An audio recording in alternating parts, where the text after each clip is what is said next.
So I'm headed out to burn the last of the brush and dry wood, and I'm adding my old herb bundles to the pile. It's always kind of emotional doing this because I'm going to miss their place on my table, but I remind myself there's so many blooms and flowers on the way, so many beautiful arrangements to be made. So this feels like closing a chapter, and yeah, let's just do it.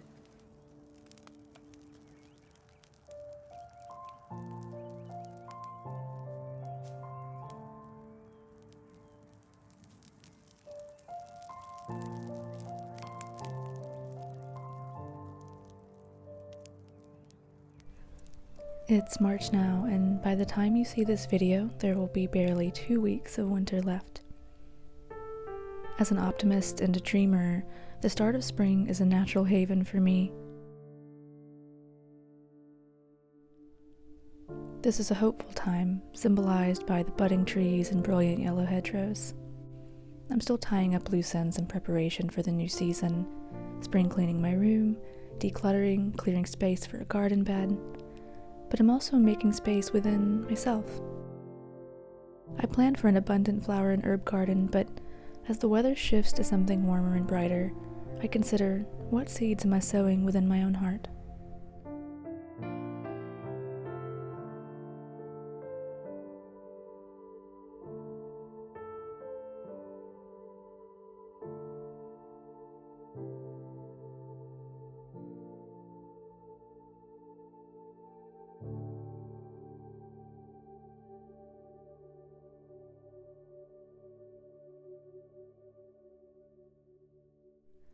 Sometimes I think the physical things, the stuff we hold on to, can create unwanted clutter in our minds.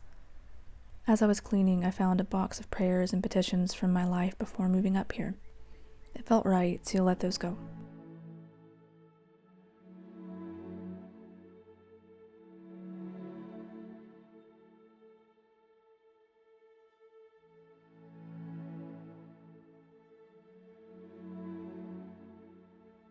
Strangely enough, on the day I decide to burn these, I find an interesting surprise tucked into my windowsill. Having no clue what I would find, I unfolded a tiny slip of paper and found myself reading my own handwriting. I have no recollection of leaving this here, but I do have a feeling that I was meant to rediscover it on this particular day of cleansing. A chapter finally come to a close. There are so many things beyond our understanding, unseen to us. So I'm interested to hear your thoughts. Magic or coincidence? I believe in both. I'm also known to squirrel things away for later use, but this felt different. A tiny glimmer of magic amid my mundane spring cleaning ritual. Despite how much I've changed in the past 5 years, these magical glimmers still intrigue me, and are the basis for why I began sharing these videos. I felt there was something more to life. The beauty and mystery of a flower unfurling, the silver moon competing with the sunset, the thrill of a coming thunderstorm. I will never do these things justice with a mere camera lens, but I will continue to try and highlight the threads that connect us to this green earth and the space beyond. Speaking of, I thought it best to burn my last hag's taper candle, made from a mullein plant I visited on my hikes last summer. That feels like a lifetime ago, but burning this special candle lights a path, a bridge between past and present. These tiny details and coincidences are, to me, the most potent form of magic, and are part of the reason I will never lose hope for the future.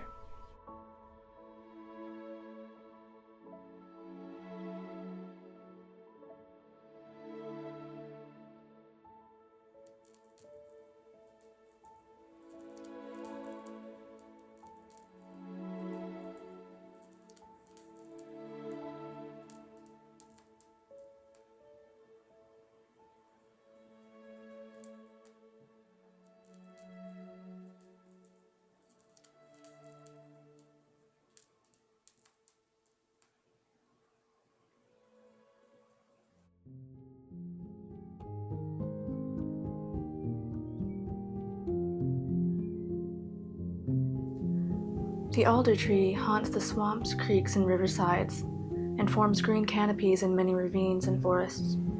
Home to owls, The gray bark perfectly blends the feathered wings along with moon shadows and shades. There is a draw to this tree as one travels alone near the wet places in the forest. This is an excerpt from this book by Corinne Boyer, Under the Witching Tree, for her chapter on the alder tree, which I discovered this week. Isn't it amazing how you can walk past a plant hundreds of times and never really acknowledge it?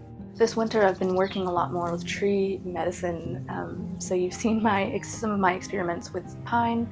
Now I'm working with alder, and I'm just paying attention to the subtle changes in the trees around me and their names and their lore. So this week, as I was on a nature walk doing some photography experiments, I saw these interesting little catkins hanging down from all of these trees that were rising out of the pond that I was walking around. And they smell like green apples. It sounds kind of crazy because they do not look appetizing at all, but they actually make a delicious spring elixir. So I gathered some of the catkins, buds, and twigs, and I'm going to be working on that probably next week. I've just set them to dry on my altar for now. It's kind of interesting that I should come across alder right now because we are closing out winter and we are in Pisces season, which is a time of closure and healing, and alder is very much related to this spiritual essence of water and being near water and how it heals us. And there's just a lot of lore around alder, and I will be diving deeper into that hopefully in an herb profile over on my Patreon, and I'll also share a little bit more about this book over there as well. This week was quite busy for me. I've been clearing out space for a garden. That was at the beginning, and just burning away all of my remaining herbs that I did not make into black salt earlier. And it was very healing. I even burned some of my old prayers and petitions. Some of them came true, some of them didn't, but as I was spring cleaning around here, I realized I'm holding on to a lot of things that I don't need. Physical things, but also memories and certain emotions that have been heavy, weighing on me. And in a way, burning those petitions from my life before moving here just felt like a fresh start, even though I've been here with my grandmother for 3 years now. And then, oddly enough, as the smoke was burning, I was trying to open all of my windows, and the one over here, I moved the bar that locks the window, and I noticed a little piece of paper. Let me grab it. I found this rolled up and stuffed into the windowsill, and I had no idea what it was or who could have put it there. But as I opened it, I was excited. It had words on it. And then I recognized my own handwriting, and it's so strange because I do not remember putting this here. I will read to you a bit of what I've written down here. It's kind of cringy, so forgive me. I wrote, banishing my fears, anxieties, not enoughness, and making room for creativity, inspiration, and abundance. I will rest this weekend and let the seeds I've planted take root. Everything is working out exactly as it's meant to. I'm grateful. I'm worthy. Money flows to me. I am finding the right home for me. God's will be done. Little did I know that in a matter of 2 weeks, I would have completely packed up and moved away from the city where I'd been for most of my 20s, 8 years, and moving in with my mama. And I always get a little emotional about it because, you know, sometimes we move through life and we think we don't need people and we don't need help. But in this instance, I did. And of course, one day I would like to move out and have my own place. But right now, with the way everything is, the cost of living is rising, sometimes you have to economize. But not only that, just the spirit of giving and loving, and knowing that I can be here to help my mama. I'm not a perfect caregiver, it's true.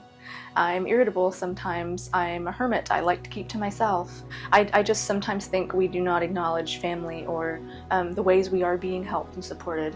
And I just want you guys to know, if you're in a similar situation to me, if you're staying with family, that there's absolutely nothing wrong with that. So, yeah.